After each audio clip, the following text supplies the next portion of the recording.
had been using a pharmaceutical drug in its dough. That's what 13 Chief Investigator Darcy Spears uncovered in recent Health District records. Well, Dirty Dining was on hiatus over the holidays, but kept working behind the scenes to keep up to date on restaurant inspections. And Darcy Spears discovered the drug dough helped make one restaurant the worst offender of December. Acid reflux medication dumped into raw dough to help it rise.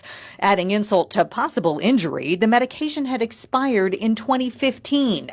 Perhaps it stands to reason that no one at Delhi Indian Cuisine would talk about that. And we'd like to speak to whoever is in charge right now and make sure we get your side of the story. They let me know to tell you that they are not allowed to talk to you. They don't just want to.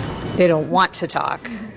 Okay, so this is going to be on whether they talk or not, and it would be great if we could just get a perspective on what went wrong. A whole lot was wrong at the restaurant on Maryland and Flamingo when it was shut down December 12th with 47 demerits. That's when inspectors discovered this product called Eno fruit salt. The person in charge told inspectors they add it to dough as a leavening agent, but it's manufactured in India by Southern Drugs and Pharmaceuticals for GlaxoSmithKline, and the label identifies it as a medicine intended only for treatment of acid reflux. The Health District quarantined the bottles, and the restaurant threw out all dough containing the drug. Speaking of drugs, there was an open box of nicotine supplements stored with containers of food, and if drugs in dough isn't enough, they were also lining dough molds with stained cloth towels that were dirty with old food.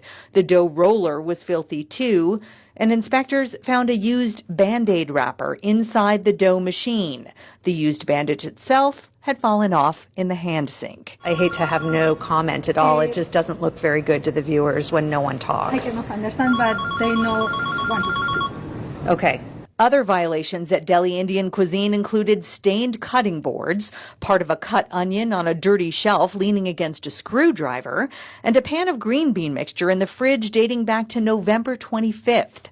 Shelving, doors, handles, covers, and panels were all dirty. And does this look clean to you? How about this or this? They were all in clean storage until inspectors discovered them and wrote up a repeat violation for storing dirty utensils as clean. Other food violations included homemade yogurt and cooked chicken that had to be thrown out due to unsafe temperatures, and multiple pans of uncovered food in the fridge, subject to potential contamination.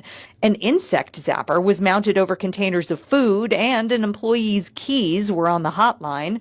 There were also holes in doors, walls, and ceilings, providing entry points for pests. Despite all that, Delhi Indian Cuisine was back to a 0 demerit A grade the next day, December 13th.